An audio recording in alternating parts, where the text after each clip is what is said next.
Hello student, आप सभी का स्वागत है तारिश में।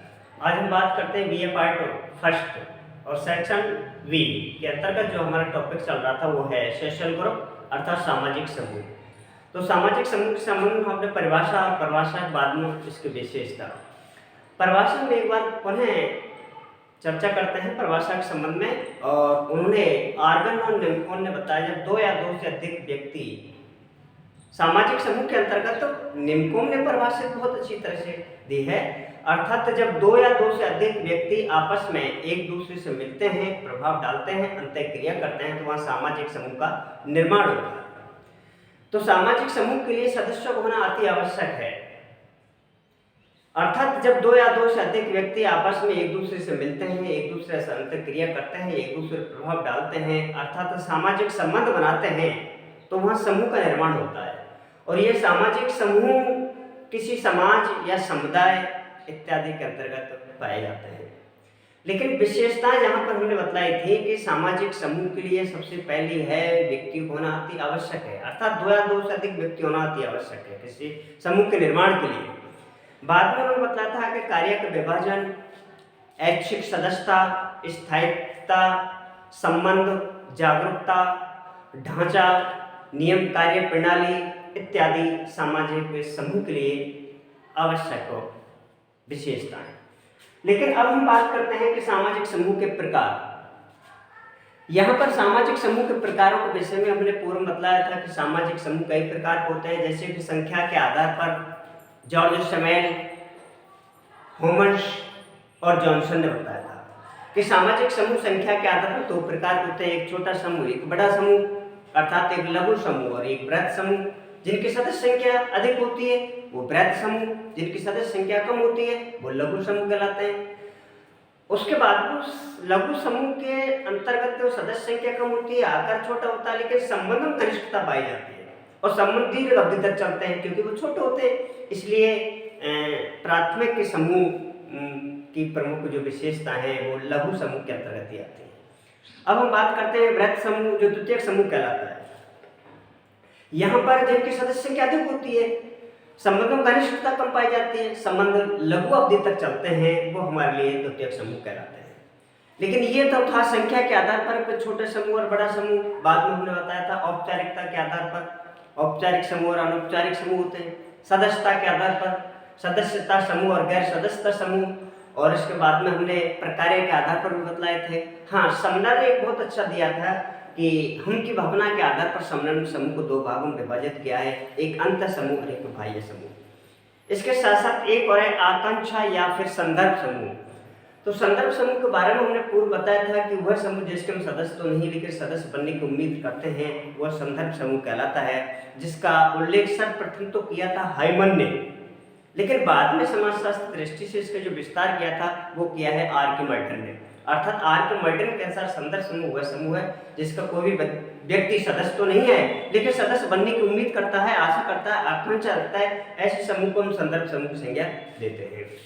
और अब उसके बाद में जो इम्पोर्टेंट यहाँ पर है, जो सामाजिक संबंधों के आधार पर समूह के जो प्रकार हैं वो दो प्रकार के होते हैं, जिसकी चर्चा हम इस वीडियो के अंतर्गत करते हैं। अर्थात संबंधों के आधार पर समूह दो प्रकार के होते हैं, एक है प्राथमिक समूह और दूसरा है द्वितीयक समूह। अर्थात प्राथमिक समूह और द्वितीयक समूह, the primary group social group और सेकेंडरी सोशल ग्रुप। लेकिन यहाँ से मैंने आपको पहले बताया था कि इस के अंतर्गत एक आपार्ट का प्रश्न पूछता है जो 1 या 2 नंबर का, कि प्राथमिक समूह के उदाहरण क्या है। तो प्राथमिक समूह का उदाहरण है परिवार है, पड़ोस है, मित्र और मित्रों का समूह। फिर बाद में है द्वितीयक समूह का उदाहरण क्या है, स्कूल है, श्रमिक संघ है, टीम है, दल है या राजनीतिक दल है या क्लब इत्यादि, ये द्वितीयक समूह है। लेकिन अब बात आती है कि प्राथमिक समूह किसे कहते हैं, वह समूह जिसकी सदस्य संख्या कम होती है, जिसका आकार छोटा होता है।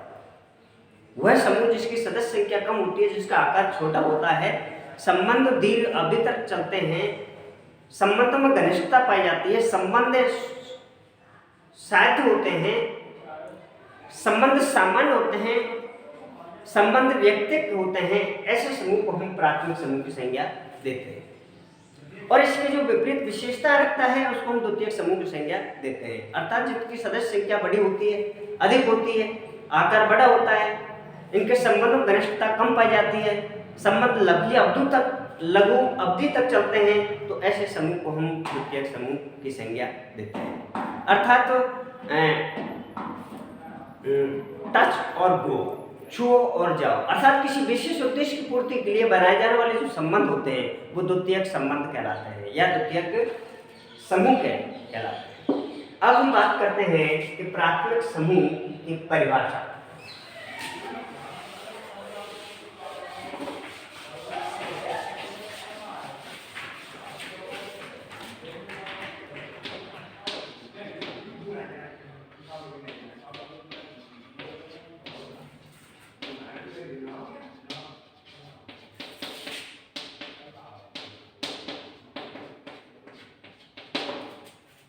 प्राथमिक समूह, प्राइमरी डेटा,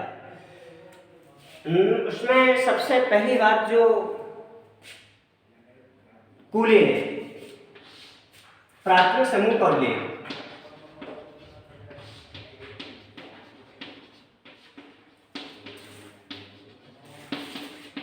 प्राथमिक समूह का जो उल्लेख किया है वो है CH कूले, अर्थात CH कूले। CH कूले ने इनकी जो पुस्तक है वो है सोशल ऑर्गेनाइजेशन बुक्स, कूले की बुक्स।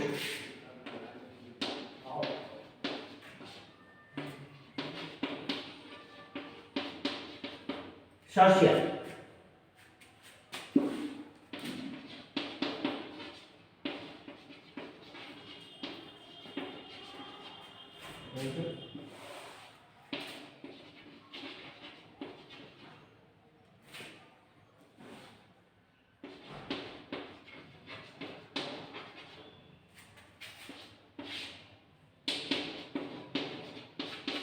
अर्थात में एक बार पुनः प्राथमिक संबंध के बारे में हम प्राथमिक समूह के बारे में हम चर्चा करते हैं कि प्राथमिक समूह वह समूह है जिसकी सदस्य संख्या कम होती है, जिसका आकार छोटा होता है, संबंधों में घनिष्ठता पाई जाती है, संबंध दीर्घ अवधि तक चलते हैं, संबंध साध्य होते हैं, सामान्य उद्देश्य की प्राप्ति के लिए संबंध बनाए जाते हैं, संबंध वैयक्तिक होते हैं। ऐसे समूह के अंतर्गत जो विशेषता पाई जाती है वो हमारे लिए है प्राथमिक समूह। प्राथमिक समूह का जो सर्वप्रथम उल्लेख किया है वो CH कूले ने किया है, चार्ल्स हेनरी कूले ने। चार्ल्स हेनरी कूले ने अपनी प्रमुख पुस्तक द सोशल ऑर्गेनाइजेशन के अंतर्गत प्राथमिक समूह का उल्लेख किया है और यह पुस्तक सन 1909 के अंतर्गत प्रकाशित हुई थी। अर्थात वह समूह जिसके अंतर्गत समानता पाई जाते हैं, जिनकी सदस्य संख्या कम होती है, जिसका आकार छोटा होता है, ऐसे समूह को हम प्राथमिक समूह की संज्ञा देते हैं। लेकिन बात करते हैं हम परिभाषा की, तो कूले के अनुसार वह समूह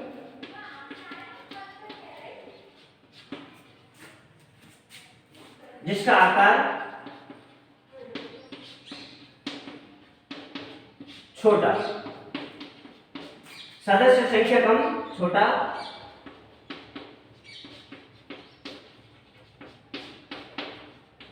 कम, संबंधों में घनिष्ठता और संबंध दीर्घ अवधि तक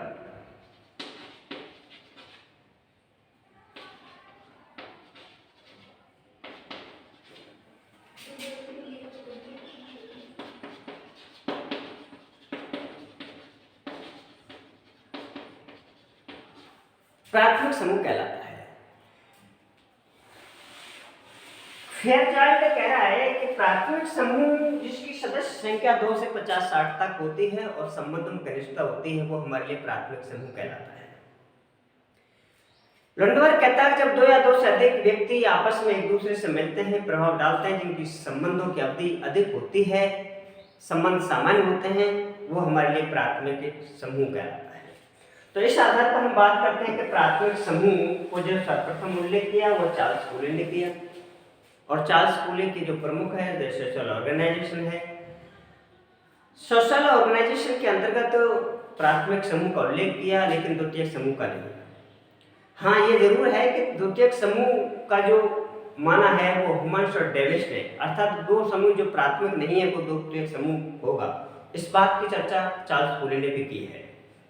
कहने का मतलब प्राथमिक समूह ही एक महत्वपूर्ण समूह है, जो मैंने आपको उदाहरण दिए थे कि परिवार, मित्र या पड़ोस इत्यादि। प्राथमिक समूह के तीन ही महत्वपूर्ण उदाहरण दिए थे चार्ल्स फूले ने। पहला था परिवार, दूसरा है पड़ोस और तीसरा है मित्र मित्रों का समूह। इन तीनों के मध्य संबंध घनिष्ठ होते हैं, संबंधों की अवधि दीर्घ होती है और इनका आकार भी छोटा होता है। ऐसे समूह को हम प्राथमिक समूह की संज्ञा देते हैं। इनके जो विपरीत विशेषता रखता हो ऐसे समूह को हम द्वितीयक समूह कहते हैं। इस बात को लेकर प्राथमिक समूह के बाद में अन्य विचारकों ने माना है कि जो समूह प्राथमिक नहीं है वो द्वितीयक होगा।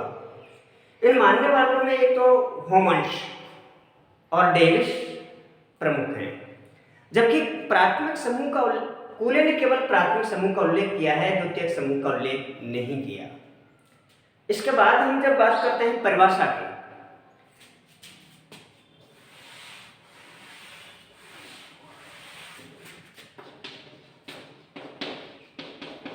विशेषताएं, तो नंबर 1 है प्राथमिक समूह का आकार छोटा होता है, आकार छोटा होता है। दूसरा है सदस्य संख्या, प्राथमिक समूह की विशेषताएं, आकार छोटा होता है, सदस्य संख्या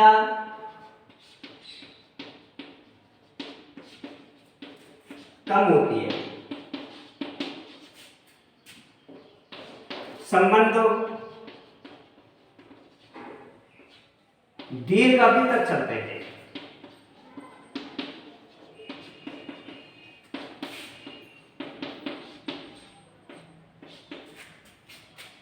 चौथा है संबंधों में घनिष्ठता पाई जाती है, संबंध में घनिष्ठता पाई जाती है।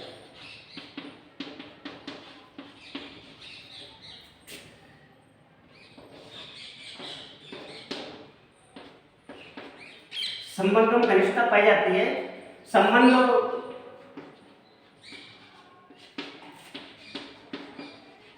साध्य होते हैं,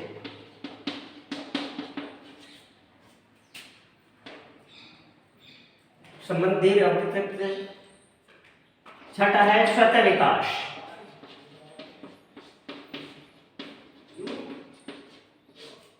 सातवां है सामान्य उद्देश्य,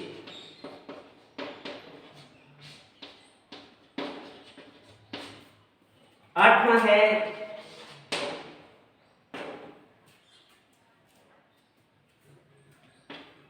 स्वतः विकास हो गया, दीर्घ अवधि। संबंध वैयक्तिक होते हैं,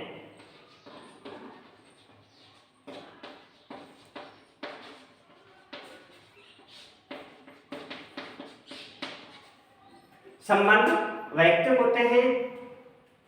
ये रही हमारी प्राथमिक समूह की विशेषताएं। और परिभाषा हमने बताई थी कि प्राथमिक समूह के अंतर्गत सदस्य संख्या कम, संबंधों की दीर्घ अवधि, संबंधों में घनिष्ठता इत्यादि जो समूह के अंतर्गत देखने को मिलती है वो हमारे लिए प्राथमिक समूह कहलाते हैं। प्राथमिक समूह अर्थात वे समूह जिनकी सदस्य संख्या कम, आकार छोटा, संबंध में दीर्घ अवधि है वो प्राथमिक समूह। इसके उदाहरण थे परिवार, मित्र और मित्रों का समूह अथवा पड़ोस। तीन उदाहरण दिए। बाद में विशेषता की चर्चा करते हैं। तो आकार छोटा होता है, सदस्य संख्या, उदाहरण था परिवार। परिवार सदस्य संख्या कम होती है, संबंध दीर्घ अवधि तक चलते हैं, अर्थात जिनमें घनिष्ठता होती है वो संबंध दीर्घ अवधि तक भी चलते हैं। संबंध में घनिष्ठता पाई जाती है अधिक, संबंध साध्य होते हैं, अर्थात किसी विशेष साधन नहीं होते, साध्य होते हैं। स्वतः विकास, सामाजिक समूह का जो निर्माण होता है वो स्वतः होता है, धीरे धीरे। जब वो पति पत्नी के बाद में उसके बच्चे और बच्चे से ही सामाजिक समूह धीरे धीरे। सामान्य उद्देश्य, सभी व्यक्तियों को सामान्य उद्देश्य की प्राप्ति की जाती है, सामान्य जीवन जीते हैं। संबंध वैयक्तिक होते हैं, सामूहिक में। इस प्रकार से प्राथमिक समूह और बाद में बात करते हैं।